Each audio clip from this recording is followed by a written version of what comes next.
আরবি ভাষার প্রথম মাসের নাম কি? মুহররম। তো আমরা বাংলা ইংরেজির খবর রাখতে পারি, তবে আরবির খবর রাখতে পারি না, অথচ আমরা মুসলমান। অথচ আমরা কি? মুসলমান। বাংলা ইংরেজির খবর রাখতে পারি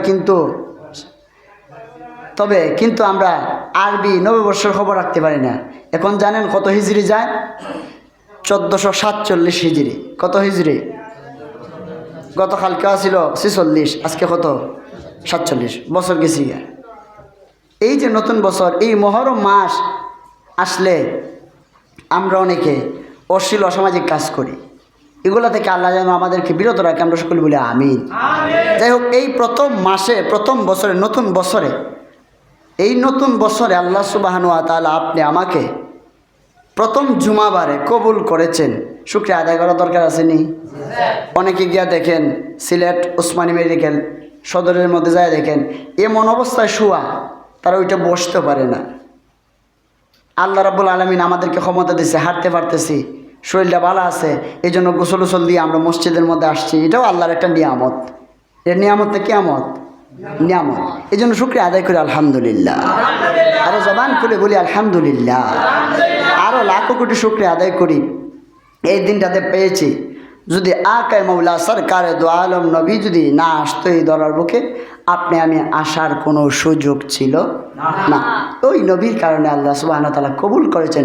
এজন্য কণ্ঠ দারাজ করে দিয়ে ওই নবীজির কদম মুবারকে শুকরিয়া আদায় করি আলহামদুলিল্লাহ। আরো জবান খুলে বলি আলহামদুলিল্লাহ।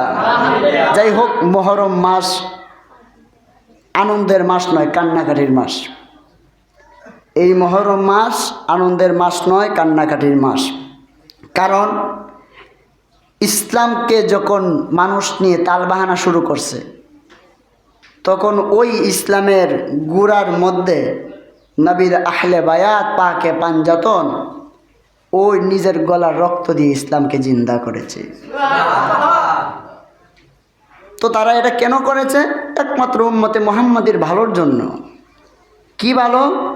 রসুলে বলেছে, ফাতেমাকে বলছে যে তোমার সন্তান কারবালার ময়দানে শহীদ হবে, কারবালার ময়দানে শহীদ হবে। কয়েতে লাভ কি হবে?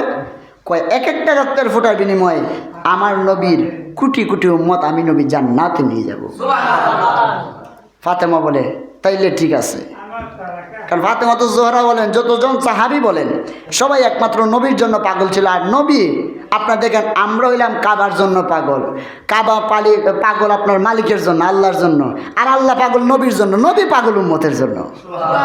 তো আমরা কোন নবীর কোন উম্মত হইলাম? যেই নবীর উম্মত হওয়ার জন্য অসংখ্য নবীগণ কান্নাকাটি করেছে, যেই নবীর উম্মত হওয়ার জন্য আল্লাহ সুবহানাহু ওয়া তাআলার দরবারে অসংখ্য নবীগণ কান্নাকাটি করেছে, তাদেরকে আল্লাহ কবুল করছে না। একমাত্র ঈসা আলাইহিস সালামকে কবুল করছে, নবী হিসেবে না, নবীর উম্মত হিসেবে। আর ওই জায়গার মধ্যে আল্লাহ সুবহানাহু ওয়া তাআলা আমরা না চাইতে ওই নবীজির উম্মত হয়েছে। যেই নবীজির উম্মত 5 ওয়াক্ত নামাজ পড়লে 50 ওয়াক্ত নামাজের সওয়াব পাবে। যে নবী পাথরের উপরে পা রাখলে, বারবার বলি, পাথরটা তুলার মতো নরম হয়ে যায়। যেই নবী 2টা আঙ্গুলের ইশারা করলে চন্দ্রটা 2 খণ্ড হয়ে যায়। যেই নবী 2টা আঙ্গুলের ইশারা করলে আপনার সূর্যটা, ডুবন্ত সূর্য আবার উদয় হয়ে যায়। যেই নবী আপনার যদি জঙ্গলিতে গেছে, বাঘেরা পাখিরা নবীকে সালাম দেয়, আমার নবী পাখিদেরকে বলে, হে পাখিরা তোমরা কারে সালাম দেও? কই ইয়া রাসূলুল্লাহ, আবু জাহেলও যদি আপনাকে চিনে নাই, উতবা যদি আপনাকে চিনে নাই, আমরা যদিও পাখি, আমরা জানি আপনি আখেরি নবী। সুবহানাল্লাহ বলবেন না? এই জন্য ওই নবীজির আহলে বায়াত পাকে পাঞ্জাতন এই মাসে আপনার শাহাদত বরণ করেছে একমাত্র ইসলামকে জিন্দা করার জন্য, একমাত্র ইসলামকে জিন্দা করার জন্য। এই জন্য এই মাস আপনার কান্নাকাটির মাস। এই মাস যারা আমাদের জন্য কষ্ট করছে, আমাদেরকে জান্নাতে নেওয়ার জন্য, তাদের জন্য নামাজ পড়ে, তাদের জন্য 2টা চোখের পানি ফালাইয়া তাদের জন্য দোয়া করা দরকার।